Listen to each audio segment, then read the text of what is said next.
Yun, kamusta po sa lahat and welcome back po sa ating channel. Bali medyo maganda-ganda na yung panahon ngayon, no, mga araw na. And sa mga hindi pa po nakasubscribe, yun, mag-subscribe lang kayo and hit nyo yung notification bell natin sa baba para updated kayo sa mga bagong videos natin. For today's video, samahan nyo ako dahil pupunta tayo sa Biñan Esplanade, ang bagong pasyalan dito sa Biñan, Laguna. At para na rin kamustahin ang kalagayan nito matapos ang bagyong Karina. Samahan nyo ako.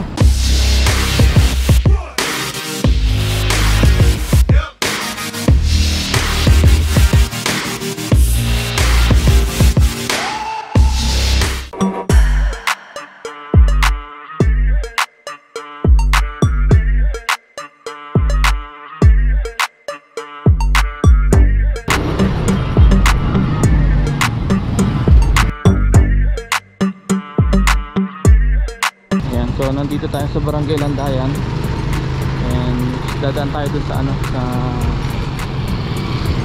Lagusan dito papuntang Biñan, Laguna, no.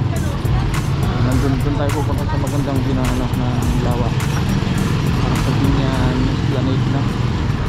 Wala nang masyadong baha nung isang araw, baha pa dito, guys.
Nakakatawid na dyan ba? Thank you.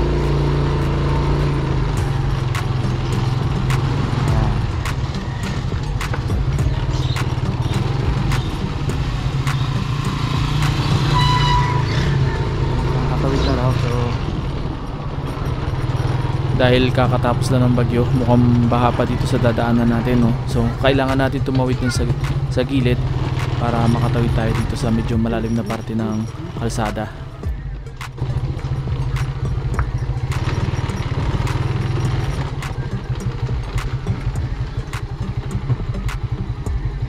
Malalim pa yata.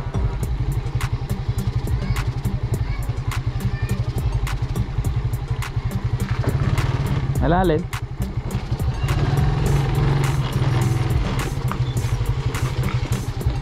Kaya ba dyan, boss?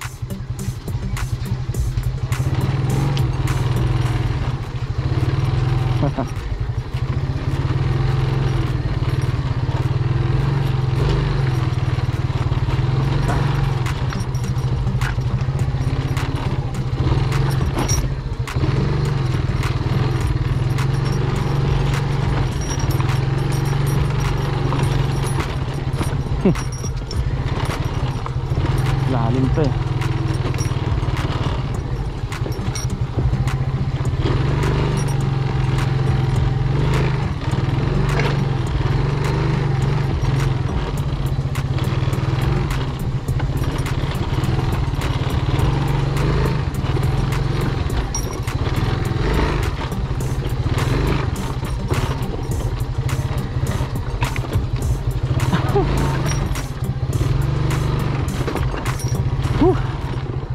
Grabe yun. So nakatawid na tayo din sa so medyo mahirap na daan, no? Ayan guys, bali nandito na tayo sa Malapit na tayo sa sa Binyan Esplanade guys, no? Titignan natin kung ano yung itsura ng lawa ng Laguna pagkatapos ng bagyong Karina, no? So medyo mahirap pa yung daan dito. Isa pa yung tatawirin natin, no?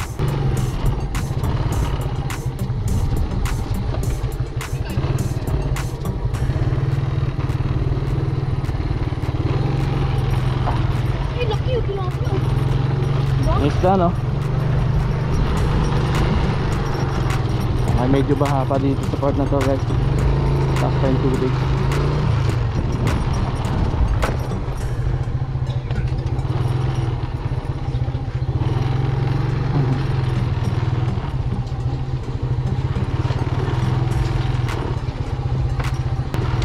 May arang. Sige po. Salamat. Arang pala din.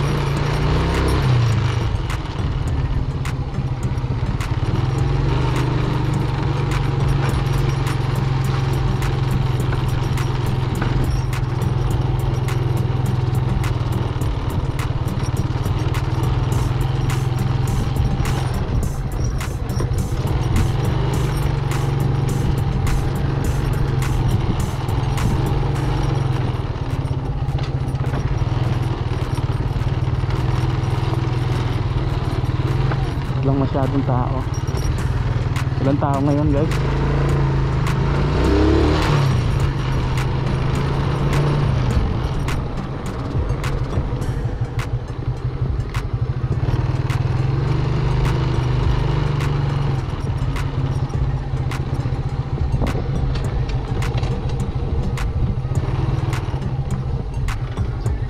Ilang araw pagkatapos ng bagyong Karina, no, ito yung kalagayan ng lawa ng Laguna ngayon dito sa part ng Binyan Laguna. So medyo normal na naman yung taas ng tubig, at mayroon na rin mga mangingisda na nandito, no. And dito naman sa Binyan Esplanade guys, medyo parang sarado pa, hindi pa open sa public ngayon dahil sa nangyaring kalamidad, no. Pero ilang araw pa mula ngayon sigurado open na to sa public ulit, and marami na ulit makakapasyal dito guys sa napakagandang tanawin dito, no? So ayun, bali dito nga pala makikita nyo yung magandang view ng lawa, especially pag sunset. Napakaganda ng sunset dito guys. So ayun, ito yung kalagayan ng lawa ngayon, and hanggang dito na lang tong video na to, and thank you for watching, and samahan nyo ulit ako sa susunod nating video. Okay, so thank you and God bless.